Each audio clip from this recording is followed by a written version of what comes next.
जमा तकसीम ड्रामे की अगली किस्त का नया प्रोमो आ चुका है, जिसमें आप देखने वाले हैं कि दो पार्टियां आमने सामने आ चुकी हैं और अब कैस डिमांड कर रहा है लैला से कि किसी एक को तो पीछे हटना होगा, किसी को तो यहाँ से जाना होगा। और वो जाहिर सी बात है, किसी कैस नहीं, लैला के माँ बाप हैं। तो जैसा कि अब तक आपने देखा कि कैस के वालिद की तबीयत ख़राब होने की वजह से कैस इन्हें हॉस्पिटल लेकर जाता है और फिर सीधा अपने माँ बाप को अपने घर ले आता है, ये कहते हुए कि डॉक्टर ने कहा है कि आप अकेले नहीं रहेंगे, इसलिए आप मेरे साथ मेरे घर जाएंगे। वालिद के मना करने के बावजूद भी कैस इन्हें लेकर अपने घर आ जाता है। लैला दरवाज़ा खोलती और इन दोनों को देखकर हैरान होती है। वो सुबह खुद इन्हें मनाने गई थी, लेकिन शाम को कैस के साथ इन्हें आता देख वो वाकई हैरान है। लेकिन यहाँ पर लैला के पेरेंट्स को देखकर कैस काफ़ी हैरान होता है। इनके सामने अपने वालिद का बाजू पकड़कर मुस्कुराते हुए कहता है, अंकल आंटी आप कब आए? लैला को लगता है कि शायद कैस को बुरा लग जाए, इसलिए दोनों बात करते हैं इस मसले पर। और लैला कैस से कहती है कि मैं तुम्हारे पेरेंट्स का ख्याल इसलिए नहीं रखूँगी क्योंकि तुम मेरे माँ बाप का ख्याल रखोगे, बल्कि इसलिए रखूँगी क्योंकि वो बुज़ुर्ग हैं और बुज़ुर्ग काबिले एहतराम होते हैं। लैला की सोच जानकर कैस को खुशी होती है।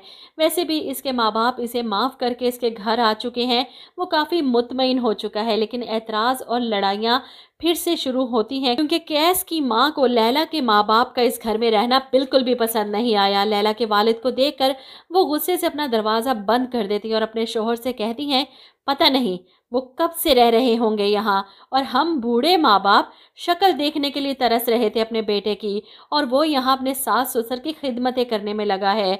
ऐसे में रफ़ीक साहब जाए नमाज हाथ में पकड़े कमरे से निकलते हैं मस्जिद जाने के लिए, तो सामने सोफ़े पर लैला के माँ बाप को बैठे देख इन्हें शदीद कोफ्त होती है। खैर खाने की टेबल पर ये दोनों ससुराल आमने सामने बैठे हैं जब लैला की माँ जिक्र करती हैं कि लैला तुम्हारा तो इंटरव्यू है कल। ये सुनकर कैस की वालदा फ़ौरन मना कर देती हैं, हमारे घर की बहू नौकरी नहीं करती, हमारे घर का ये रिवाज नहीं है। ऐसे में लैला की वालदा को एतराज़ है कि हमने इसे इतनी आला तलीम ससुराल में बैठकर रोटियां पकाने के लिए नहीं दिलवाई। और कैस के वालिद भी एतराज़ करते हैं कि कैस अब तुम बीवी की कमाई खाओगे, जिस पर लैला के वालिद को बुरा लगता है कि आप ये मुझे देखकर क्यों ताना दे रहे हैं। खैर मामलात काफ़ी हद तक बिगड़ जाते हैं। कैस की वालदा तो उठकर गुस्से में अपने कमरे में ही चली जाती हैं और लैला की वालदा को भी बहुत बुरा लगता है।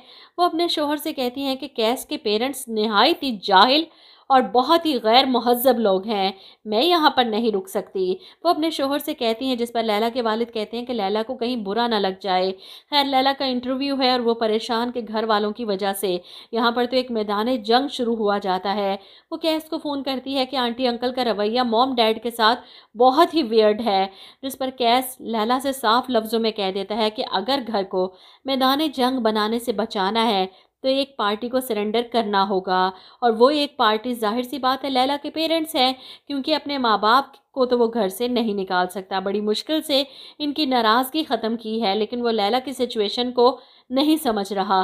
वो कैसे अपने मॉम डैड से कहते कि आप लोग वापस चले जाएं, वो इतने प्यार से इन्हें अपने घर लेकर आई थी। अब मामला काफ़ी संगीन हो सकता है अगर कैस के माँ बाप ने समझदारी का मुजाहिरा ना किया तो।